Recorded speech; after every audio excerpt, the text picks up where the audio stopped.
Hello everyone, welcome to voice of story teller channel. ఈ వీడియోలో Malayalam movie అయిన Malayali from India movie story explanation అయితే చేయబోతున్నాను. ఇక లేట్ చేయకుండా స్టోరీ అయితే స్టార్ట్ చేద్దాం. గోపి అనే వ్యక్తి పాకిస్తాన్ లోని రావిల్పిండికి బస్ లో వెళ్తూ ఉంటాడు. సడన్ గా అక్కడికి కొంతమందికి గోపి ఇండియన్ అని తెలిసి ఇక్కడికి ఏ గొడవ చేయడానికి వచ్చావని చెప్పి గోపిని దబాయిస్తూ అడుగుతూ ఉంటారు. గోపి తన చేతిలో ఉన్న లెటర్ ని వాళ్ళకి చూపించగానే తను వచ్చిన పర్పస్ ఏంటో వాళ్ళకి తెలిసి గోపిని ప్రశ్నలు వేయడం ఆపి తనని ఏమీ చేయరు. వెంటనే మనకు కొన్ని సంవత్సరాల క్రితం ఫ్లాష్ బ్యాక్ అయితే చూపిస్తారు.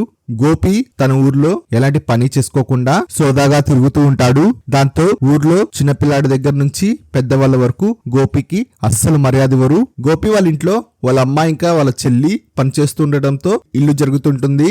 కానీ మన గోపి మాత్రం ఎలాంటి పని చేయకుండా ఒక రాజకీయ పార్టీ తరపున తిరుగుతూ ఉంటాడు. ఇంకా అప్పుడప్పుడు క్రికెట్ ఆడుతూ కాలం గడిపేస్తూ ఉంటాడు. దానికి తోడు గోపి తన బెస్ట్ ఫ్రెండ్ అయిన మల్గోష్ తో కలిసి ఊర్లో అంతా పనికిరాని పనులన్నీ చేస్తూ ఉంటారు. వీళ్ళు చేసి అనవసరమైన పనులకి ఊర్లో వాళ్ళకు కూడా చాలా విసుగొచ్చి వీళ్ళిద్దరికి కాస్త కూడా రెస్పెక్ట్ ఇవ్వరు. గోపి చెల్లెల పేరు వైష్ణవి. తను ఎంతో కొంత సంపాదిస్తూ వాళ్ళ అమ్మకి సహాయంగా ఉంటుంది. వైష్ణవి ఆషిక్ అనే అబ్బాయిని లవ్ చేస్తూ ఉంటుంది. గోపి వాళ్ళ అమ్మ కూడా ఒక స్కూల్లో వంట మనిషిగా పనిచేస్తుంటుంది. తనకున్న ఒకే ఒక బాధ తన పెద్ద కొడుకైన గోపి ఎలాగైనా సెటిల్ చేయాలని చెప్పి ఎప్పుడు ఆలోచిస్తూ ఉంటుంది. గోపి వాళ్ళ అమ్మకి ఒక తమ్ముడు అరబ్ లో పనిచేస్తూ బాగా డబ్బులు సంపాదిస్తూ ఉంటాడు. గోపి వాళ్ళమ్మ మీ మామయ్య దగ్గరికి వెళ్లి ఏదో ఒక పనిలో చేరి కొంచెం డబ్బులు సంపాదించరా అని ఎంత చెప్పినా గోపి మాత్రం వాళ్ళ అమ్మ మాట అస్సలు వినడు. కానీ గోపి మాత్రం తను పనిచేసే పార్టీ ఎలక్షన్స్ లో గెలిస్తే మన అప్పులన్నీ చిటికలో తీర్చేయొచ్చు అని చెప్పి ఆ జాబ్ గురించి అస్సలు పట్టించుకోడు. దీనికి తోడు గోపి ఒక అమ్మాయిని సిన్సియర్ గా లవ్ చేస్తూ ఉంటాడు. ఆ అమ్మాయి పేరు కృష్ణ. ఆ అమ్మాయి బాగా చదువుకొని గవర్నమెంట్ జాబ్ సంపాదించడానికి ప్రిపేర్ అవుతూ ఉంటుంది. నువ్వు నా వెనక పడొద్దు, నేను ఎలాగైనా ఉద్యోగం సంపాదించాలంటూ కృష్ణ ఎంత చెప్పినా గోపి నా మాట వినడు. ఎలాగోలా తనని ఇంప్రెస్ చేయాలని చెప్పి గోపి కృష్ణ వెంట పడుతూ ఉంటాడు.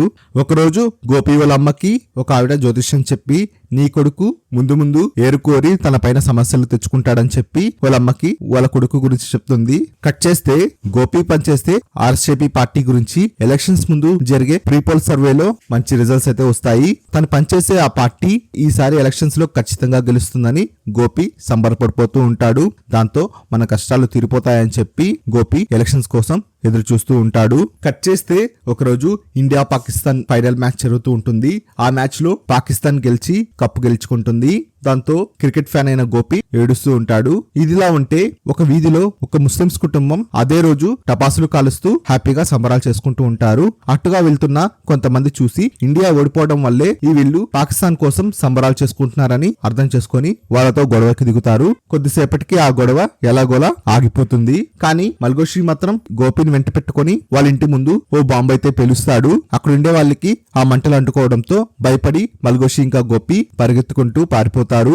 కట్ చేస్తే ఈ పని చేసింది మల్గోషి ఇంకా గోపి అని అందరికి తెలిసిపోతుంది.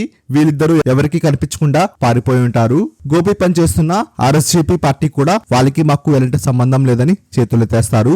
ఇదే అదనుగా చూసుకొని మిగతా రాజకీయ పార్టీలు వాళ్ళ పార్టీ పేరు పెంచుకోవడానికి కేరళ అంతా ఈ విషయంగా అల్లర్లు సృష్టిస్తారు. వెంటనే గవర్నమెంట్ ఈ గొడవని ఆపేందుకు కొత్తగా కలెక్టర్ సాజిద్ ని అపాయింట్ చేస్తుంది. సాజిద్ ఈ కేసు గురించి ఎంక్వైరీ చేయగా తనకు తెలిసిందేంటంటే ఒక హిందూ కుటుంబం దీపావళికి దాచుకున్న టపాసుల్ని ఇంట్లో తన భార్య చనిపోవడంతో ఆ టపాసుల్ని పక్కింట్లో ఉన్న ముస్లింస్ కి ఇచ్చారు. వాళ్ళు అనుకోకుండా ఇండియా ఓడిపిన రోజే ఆ టపాసులు కాల్చడంతో అక్కడ నుండే వాళ్ళందరూ అపార్థం చేసుకున్నారు. సాజిద్ అల్లర్లు చేసే రాజకీయ పార్టీ వాళ్ళందరినీ ఒక సమావేశంలో కూర్చోపెట్టి ఇంతటితో ఇది ఆపేయాలని చెప్పగా ఎవరు ఒప్పుకోరు. ఒక్కొక్కరికి పర్సనల్ గా తీసుకొని ఒక రూమ్ లో వాళ్ళని బాగా కొట్టి బుద్ధి చెప్పి ఈ అల్లర్లు అంతటితో ఆపేస్తాడు. గోపి ఇంకా తన ఫ్రెండ్ మల్గోషి ఎక్కడ కనిపిస్తే అక్కడ చంపేద్దామని చెప్పి మిగతా పార్టీ వాళ్ళందరూ తిరుగుతూ ఉంటారు. దాంతో గోపి వాళ్ళ అమ్మ చాలా భయపడి గోపిని ఎవరికి తెలియకుండా తమిళనాడుకు పంపించేస్తుంది. కానీ గోపి ఫ్రెండ్ మల్గోషి పైన దాడి జరిగి అతను హాస్పిటల్లో ట్రీట్మెంట్ తీసుకుంటూ ఉంటాడు. ఈ విషయం గోపికి తెలిసి చాలా ఫీల్ అవుతాడు. గోపి కోసం కూడా తమిళనాడులో పోలీసులు వెతుకుతూ ఉంటారు.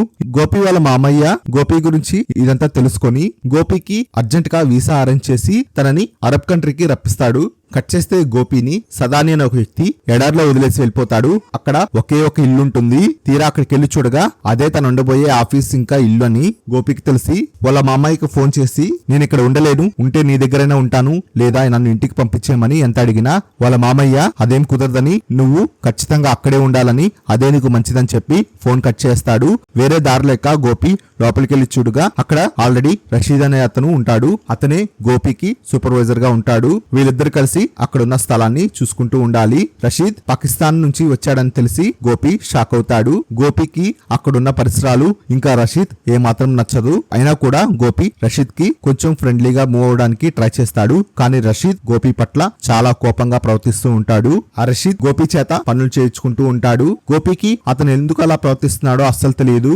రషీద్ ఎప్పుడు ఒక ట్రంకు పెట్టెని చాలా జాగ్రత్తగా చూసుకోవడం గోపి గమనిస్తాడు. రషీద్ లేని టైంలో ఆ ట్రంకు పెట్టి ఓపెన్ చేయాలని చూస్తూ ఉండగా అక్కడికి రషీద్ వెంటనే వచ్చి గోపిని ఇంకెప్పుడు తన ట్రంకు పెట్టి పెట్టుకోవద్దని చాలా కోపంగా సీరియస్ గా వార్నింగ్ ఇస్తాడు.